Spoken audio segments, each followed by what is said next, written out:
আমার খবর।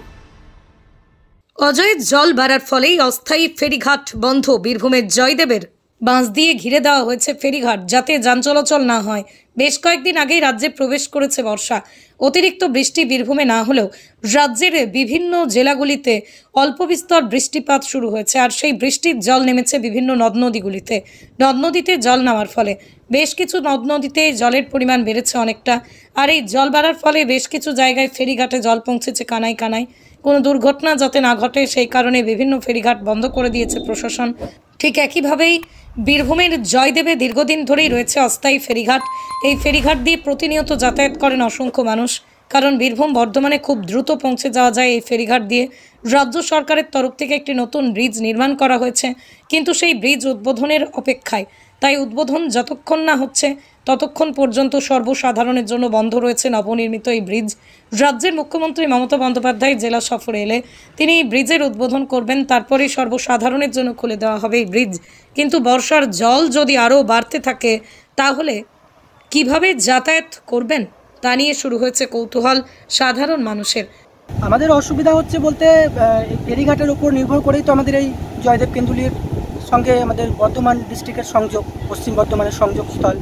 তো ফেরিঘাটটা ভেঙে যাওয়াতে, রাস্তাটা ভেঙে যাওয়াতে মানুষের যাতায়াতে খুব সমস্যা হচ্ছে, মানুষ পারাপার করতে পারছে না। নতুন ব্রিজ তো উদ্বোধন হয়েছে, তার সত্ত্বেও ফেরিঘাটে চাপ। হ্যাঁ, নতুন ব্রিজ তো এখন উদ্বোধন হয়নি, কিন্তু নতুন ব্রিজটা হয়ে গেছে, মোটামুটি সম্পূর্ণ তৈরি হয়ে গেছে। তবে একটু কাজ বাকি এখনও রয়েছে, যে কারণে উদ্বোধনটা এখনও পিছিয়ে যাচ্ছে। তো তারপরেও মানুষ নতুন ব্রিজ দিয়ে যাতায়াত করছে। নতুন ব্রিজ দিয়ে যাতায়াত করার সাথে কোনো উপায় নেই, এদিকে না যেতে পারলে তো অনেকটা ঘুরে যেতে হবে, অনেক রাস্তা। এদিন জল কতটা বেড়েছে বা পরিস্থিতি কি রয়েছে তা দেখতেই হাজির হন ইলামবাজার ব্লক সমষ্টি উন্নয়ন আধিকারিক অনির্বাণ মজুমদার। হয়তো সরিয়ে দিয়েছেন, আমি পুলিশকে ইনস্ট্রাকশন দিয়েছি ওটা আবার। স্যার, নতুন সেতু তৈরি হয়েছে, এখন উদ্বোধন হয়নি, কিন্তু ওখানে অনেকে যেতে চাইছে, সমস্যায় পড়ছে। এটা আমার বলার বিষয় নয়, ঊর্ধ্বতন কর্তৃপক্ষ সিদ্ধান্ত নেবে কবে ওটা খোলা হবে। স্যার, এখন কি যান চলাচল হবে স্যার? না, ওটা আমাদের তরফে ওটা এখনো ওপেনিং হয়নি, সুতরাং ওটা যান চলাচল হবে না স্যার, এই যে অস্থায়ী সেতুতে দেখা গেল সকাল থেকেই বন্ধ ছিল, কিছুক্ষণ আগেই বন্ধ মানে খুলে দেওয়া হয়েছে। খুলে দেওয়া হয়নি, এটা হয়তো কেউ সরিয়ে দিয়েছেন, আমি পুলিশকে বলেছি ওটা আবার বন্ধ করে দেওয়া।